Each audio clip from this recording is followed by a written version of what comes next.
दोस्तों स्वागत है आपका आज की बेहद बड़ी और महत्वपूर्ण खबरों में। दोस्तों आपको बता दें आज की बड़ी खबरों में, जी हां, क्या 3 मई के बाद लॉकडाउन बढ़ने की संभावना है? जानेंगे क्या होगा 3 मई के बाद, पूरी खबर विस्तार से। जी हां, इसके अलावा इस राज्य के मुख्यमंत्री का ऐलान, लॉकडाउन में हर परिवार को मुफ्त मिलेगी बेसिक किट।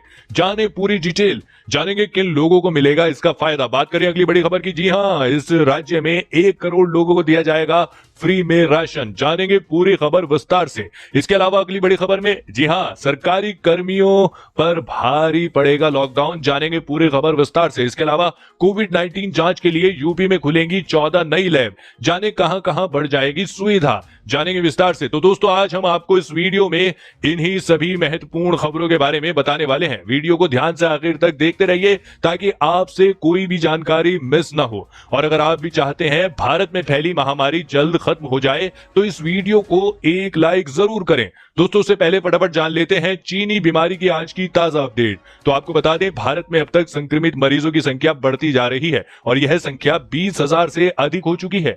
इनमें से 15,400 से अधिक लोगों का भी इलाज चल रहा है, जबकि 3,900 से अधिक मामले सही हो चुके हैं। और आपको बता दें 640 से अधिक लोगों की अब तक मौत हो चुकी है। और बात करें पूरी दुनिया भर की, तो अब तक की अपडेट के अनुसार 25,22,000 से अधिक लोग संक्रमित हो चुके हैं। इसके अलावा 1,74,000 से अधिक लोगों की मौत हो चुकी है, जबकि 6,63,000 से अधिक लोग सही हो चुके हैं। दोस्तों हो सकता है जब तक आप यह वीडियो देख रहे हो तब तक यह आंकड़ा और भी बढ़ गया हो। इसी के साथ बढ़ते हैं इस वक्त की अगली बड़ी खबर की ओर। जी हां, 3 मई के बाद लॉकडाउन बढ़ने की संभावना नहीं। GOM बैठक में लॉकडाउन के बाद योजना पर चर्चा की उम्मीद। लॉकडाउन में 3 मई के बाद क्या क्या हो सकता है, जानते हैं विस्तार से। आपको बता दें कोरोना वायरस लॉकडाउन खतरे के बीच मंगलवार शाम 4 बजे रक्षा मंत्री राजनाथ सिंह की अध्यक्षता में यात्रियों के समूह की बैठक होगी। बैठक में 3 मई के बाद राहत और रियायत देने पर चर्चा होगी। सूत्रों के हवाले से जानकारी के मुताबिक कई तरह की ढील पर चर्चा मुमकिन है। सूत्रों के मुताबिक 3 मई के बाद लॉकडाउन बढ़ने जैसी बात की संभावना नहीं है। लॉकडाउन के बाद शर्तों के साथ छूट मिलेगी, लेकिन सोशल डिस्टेंसिंग और मास्क पहनना होगा। जी हां, ट्रेन, प्लेन और आवागमन के फिलहाल कोई छूट नहीं मिलने वाली है। जी हां, सूत्रों ने बताया कि लॉकडाउन के बाद मिलने वाली रियायत हर जगह नहीं होगी, सिर्फ ग्रीन जोन में ही रियायत मुमकिन है। कंटेनमेंट जोन के हिसाब से रेड जोन और परिभाषित किया गया है। जी हां, थोड़े थोड़े अंतराल में जोन का आकलन होगा। रेल और हवाई सेवा का फिलहाल चालू होना मुश्किल है। शहर के भीतर ही आवागमन की सिर्फ मंजूरी मिल सकती है। सूत्रों ने बताया कि सोशल डिस्टेंसिंग और मास्क यानी जीवन और दिनचर्या में शामिल रहेगा। जी हां, लंबे वक्त तक सोशल डिस्टेंसिंग और मास्क को रखा जाएगा। अनिवार्य घर से निकलने की छूट मिल सकती है, लेकिन मास्क पहनना होगा। दूरी का ख्याल रखना होगा। दफ्तरों में काम करने की इजाजत भी मिल सकती है। एक साथ भीड़ के इकट्ठा होने पर पाबंदी जारी रहेगी। इसके अलावा शादी, धार्मिक स्थान जैसी जगहों को लेकर भी फिलहाल राहत मिलने की उम्मीद नजर नहीं आ रही है। मुंबई, दिल्ली, नोएडा, इंदौर जैसे इलाकों को लेकर खासी नजर रखी जा सकती है। इन जगहों पर कोरोना संक्रमण के मामले बहुत ज्यादा हैं। 15 मई के बाद ही देश में कोरोना की स्थिति का बेहतर ढंग से आकलन हो पाएगा। इसी के साथ बढ़ते हैं इस वक्त की अगली बड़ी खबर की ओर। जी हां, 1 करोड़ लोगों को मिलेगा फ्री राशन। फ्री राशन के बाद अब किट देगी दिल्ली सरकार। होंगे रोज की जरूरत के जुड़े सामान। जानेंगे किन लोगों को मिलेगा फायदा। दोस्तों आपको बता दें देश में कोरोना वायरस के बढ़ते मामलों के बीच राज्यों की ओर से लोगों को राहत देने का ऐलान जारी है। मंगलवार को दिल्ली के मुख्यमंत्री अरविंद केजरीवाल ने लोगों को रोजमर्रा से जुड़ी चीजें देने की घोषणा की है। दिल्ली सरकार की ओर से फिलहाल फ्री राशन लोगों को पहले से दिया जा रहा है, लेकिन अब तक नई घोषणा की गई है। जी हां, सीएम अरविंद केजरीवाल ने बताया कि लॉकडाउन के कारण गरीबों के घर में कमाई बंद हो चुकी है। केवल चावल और गेहूं से काम नहीं चल सकता है। 28-29 अप्रैल से जब अगले महीने का राशन बंटना शुरू होगा तो हर राशन के साथ परिवार को एक-एक किट दी जाएगी। जी हां, इसमें खाने का तेल, छोले, चीनी, नमक, हल्दी, मसाले, साबुन जैसी चीजें होंगी। अरविंद केजरीवाल ने कहा कि रोजमर्रा की जिंदगी के जो भी बेसिक आइटम होते हैं वो इस किट में होंगे। ये किट उनको दी जाएगी जो राशन की दुकान पर राशन लेने आएंगे। जी हां दोस्तों, आपको बता दें अरविंद केजरीवाल ने कहा कि कोरोना महामारी के दौरान गरीबों को खाने की किसी भी तरह की दिक्कत ना हो, इसके लिए हमने उनकी फूड सिक्योरिटी का प्लान बनाया है। 71 लाख लोगों को हमने 7.5 किलो प्रति व्यक्ति के हिसाब से मुफ्त राशन बांटा है। ऐसे बहुत से लोग हैं जिनके पास राशन कार्ड नहीं था। जी हां, लेकिन वे गरीब हैं, उन्हें भी राशन की जरूरत थी। ऐसे 10 लाख लोगों लिए हमने फ्री राशन की व्यवस्था की है। सीएम केजरीवाल ने कहा कि आज सरकार ने ऐसे 30 लाख और लोगों के लिए और राशन का इंतजाम किया है। उन्होंने आगे कहा कि करीब 1 करोड़ लोगों को दिल्ली के अंदर हम लोग फ्री राशन दे रहे हैं। दिल्ली की 2 करोड़ की आबादी है तो करीब आधी आबादी को हम फ्री राशन दे रहे हैं। इसी के साथ बढ़ते हैं इस वक्त की अगली बड़ी खबर की तरफ। जी हां, इन 5.05 लाख राशन कार्ड धारकों ने लिया निःशुल्क चावल। जानेंगे पूरी खबर विस्तार से। आपको बता दें, राशन की दुकानों पर अब तक 85% कार्ड धारकों ने निःशुल्क चावल लिया है। 5.05 लाख कार्ड धारकों को प्रति यूनिट 5 किलो चावल निःशुल्क दिया गया है। बचे राशन कार्डों पर निःशुल्क चावल का वितरण किया जा रहा है। दोस्तों आपको बता दें, 26 अप्रैल तक सभी कार्ड धारकों को निःशुल्क चावल मिलेगा।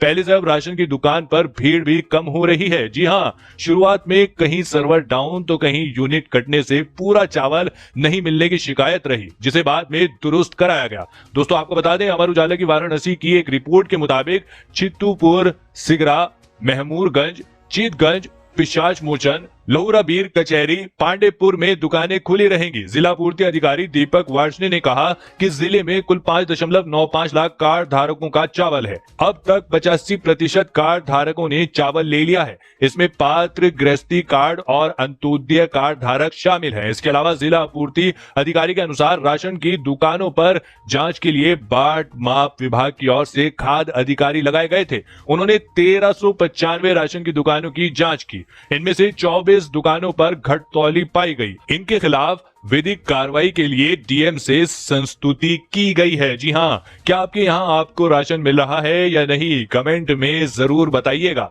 इसी के साथ बढ़ते हैं इस वक्त की अगली बड़ी खबर की ओर। जी हां, किसानों के लिए राहत भरी खबर। अब फसल ऋण पर मई तक मिलता रहेगा ब्याज छूट का लाभ। दोस्तों, कोरोना वायरस से मुकाबले के लिए लागू लॉकडाउन को देखते हुए सरकार ने फसल ऋण के ब्याज पर 2% की छूट एवं तत्काल भुगतान पर 3% के प्रोत्साहन की योजना को 31 मई 2020 तक जारी रखने का फैसला किया है। भारतीय रिजर्व बैंक ने मंगलवार को यह जानकारी दी। दोस्तों आपको बता दें, महामारी और लॉकडाउन के इस मुश्किल हालात में किसानों की मदद के लिए सरकार ने यह कदम उठाया है। आरबीआई ने अधिसूचना जारी कर बैंकों से किसानों के लघु अवधि के फसल ऋण पर ब्याज छूट की सुविधा को जारी रखने को कहा है। आरबीआई ने कहा है कि कोविड-19 महामारी को फैलने से रोकने के लिए देश भर में लागू लॉकडाउन की वजह से कई किसान अपने फसल ऋण के भुगतान के लिए बैंकों की शाखाएं नहीं जा पा रहे हैं। जी हां, इसी के साथ बढ़ते हैं इस वक्त की अगली बड़ी खबर की ओर। जी हां, दुनिया पर कोरोना का कहर जारी, मगर चीन की बेफिक्री पर सब हैरान। दोस्तों आपको बता दें कि पूरी दुनिया में कोरोना वायरस चीन से फैला है। अब वही चीन कोरोना के मामलों को दिखाने वाले चार्ट में 7वें नंबर पर है, जबकि अमेरिका उससे 9 गुना और यूरोप के 4 देशों में उससे 2 गुना से ज्यादा कोरोना के मामले अब तक सामने आए हैं। लिहाजा चीन के ऊपर दुनिया का शक और दबाव बढ़ने लगा है कि वो बताए आखिर उसने ऐसा क्या किया जिससे वो कोरोना के कहर से इतनी जल्दी उबर गया। और इसी दबाव के बीच चीन ने मौत के आंकड़ों की एक नई लिस्ट जारी कर दी है। आपको बता दें, कोरोना वायरस जैसे जैसे विकराल रूप लेता जा रहा है, वैसे वैसे दुनिया का गुस्सा भी चीन के लिए बढ़ता जा रहा है। अब एक एक कर दुनिया इस महामारी के लिए चीन पर इल्जाम लगाने लगी है। सवाल वाजिब भी है कि जिस कोरोना से सब जूझ रहे हैं, उस कोरोना से चीन इतना बेफिक्र कैसे है। बाकी दुनिया के मुकाबले चीन में कोरोना वायरस के इतने कम मामलों की 2 ही वजह हो सकती हैं।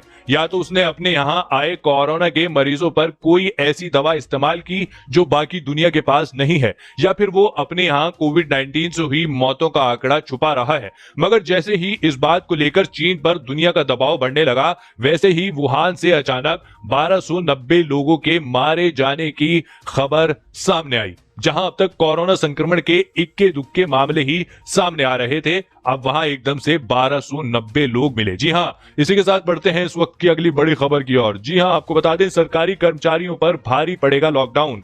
अब इस तरह से खजाना भरेगी केंद्र सरकार। दोस्तों आपको बता दें, कोरोना वायरस के संक्रमण से बचाव के लिए लागू किया गया लॉकडाउन 1.0 और 2.0 यानी 2.0 अब सरकारी कर्मियों पर भारी पड़ने जा रहा है। केंद्र सरकार अपने मंत्रालयों और विभागों के खर्च में कमी लाने के साथ साथ कर्मियों के वेतन से भी कुछ हिस्सा पीएम केयर्स फंड में जमा कराएगी। हालांकि अधिकतर सरकारी कर्मचारी अपना 1 दिन का वेतन इस फंड में दे चुके हैं, लेकिन अब सभी विभागों से कहा जा रहा है कि 1 साल तक हर माह 1 दिन की सैलरी दान करें। कुछ विभागों में इस बाबत पूछताछ या ऐतराज करने वाले का लिखित जवाब लेकर ऊपर भेजने के लिए कहा गया है। इसी के साथ बढ़ते हैं इस वक्त की अगली बड़ी खबर की तरफ। जी हां, कोविड-19 जांच के लिए यूपी में खुलेंगी 14 नई लैब। जाने कहां कहां बढ़ जाएंगी सुविधा। दोस्तों आपको बता दें, कोरोना वायरस संक्रमण के बढ़ते हुए प्रकोप को देखते हुए प्रदेश के 14 राजकीय मेडिकल कॉलेजों में नई लैब खोलने की शासन ने अनुमति दे दी है। ये लैब राजकीय medical college Ambedkar Nagar, Azamgarh, Saharanpur, Bandra, Ayodhya, Basti, Bahraich, Firozabad, Saharanpur, Jalaun, Budaun, Kannauj, government institute of medical science greater Noida, super speciality paediatric hospital and PG training institute Noida में खुलेंगी। जी हां, इसके साथ ही प्रदेश में कुल 28 लैब कोरोना वायरस की जांच के लिए हो जाएंगे। जी हां दोस्तों, ये थी आज की कुछ महत्वपूर्ण और ताजा खबरें। उम्मीद करते हैं इससे आपको काफी कुछ महत्वपूर्ण जानकारी मिली होगी। बस इसके बदले में इतना ही चाहते हैं कि आप इस वीडियो को लाइक कर दें, शेयर कर दें, क्योंकि आपका लाइक और शेयर करना ही हमारी मेहनत का फल होता है। धन्यवाद।